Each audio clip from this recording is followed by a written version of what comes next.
Hi friends,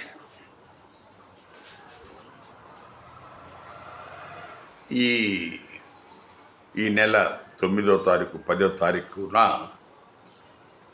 Modi గారు జవహర్లాల్ నెహ్రూ గారి పదవీ కాలం ప్రధానమంత్రిగా దాన్ని సమం చేశారు. ఇక మీద మోడీ గారిది రికార్డ్ అవుతుంది అని నడుస్తూ ఉంది మనకు టాక్.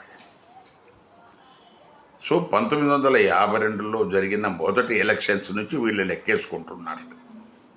1952లో జరిగిన మొదటి ఎలక్షన్తో లెక్కేసుకుంటున్నారు. బట్ వాస్తవంగా జవహర్లాల్ నెహ్రూ గారు 1947 నుంచి ఆయన ప్రధానమంత్రిగా ఉన్నారు. దాని తర్వాత మనకు రాజ్యాంగ పరిషత్ ఏర్పడింది. దానికి అంటే మన ఈ ప్రాసెస్ అంతా చేయడంలో ఉన్న ప్రధాన పాత్ర ఈ దేశ రాజ్యాంగ నిర్మాణంలో ప్రధాన పాత్ర వహించిన వ్యక్తి జవహర్లాల్ నెహ్రూ. సో అంబేద్కర్ రాజ్యాంగ కమిటీ చైర్మన్. సో రాజ్యాంగాన్ని మనకు ఒక విధంగా రాసింది అంబేద్కర్ అనేది రాజ్యాంగ పరిషత్తులో ఉన్న వాళ్ళకు తెలుసు.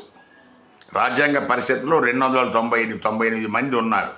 రాజ్యాంగ పరిషత్తులో ఏమేమి డీల్ జరిగింది, 118 రోజులు చర్చ నడిచింది, ఎన్ని అబ్జెక్షన్స్ వస్తే ఎన్నిటికి అంబేద్కరే జవాబు చెప్పాడా ఇంకెవరైనా చెప్పాడా అనేది కూడా తెలుస్తుంది.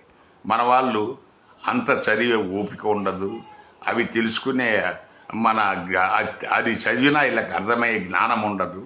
కానీ అంబేద్కర్ కాదు, మనకు బిఆర్ రావు రాశాడని చెప్పి బిఎన్ రావు రాశాడని కొంతకాలం ఇలా మనకు ఉన్న సమాజం ఇది. అందువల్ల ఇందులో మనము చెప్పదలుచుకున్నది ఏంటంటే, సో మోడీ గారిని నెహ్రూ గారితో కంపేర్ చేయాల్సిన అవసరమే లేదు. అసలు దానికి దీనికి కంపారిజనే లేదు. ఒక కొత్త ఇంటిని కట్టడం, ప్రతి చిన్న అవసరం పిన్ను సేఫ్టీ పిన్ నుంచి గన్ను ప్రతిదీ మనము ఆ రోజులలో ఎక్కడి నుంచో తెప్పించుకునే వాళ్ళం. అలాంటి పరిస్థితి నుంచి దేశాన్ని మొదలుపెట్టిన వ్యక్తి జవహర్లాల్ నెహ్రూ. ఆయనతో మనకు ఏ సందర్భంలో కూడా నెహ్రూ గారితో మోడీ గారిని దయచేసి కంపేర్ చేయకండి. అది సరైన పద్ధతి కాదు. ఈయన 16 సంవత్సరాలు అధికారంలో ఉంటేనే మనకు 47 నుంచి 64 అంటే 17 సంవత్సరాలు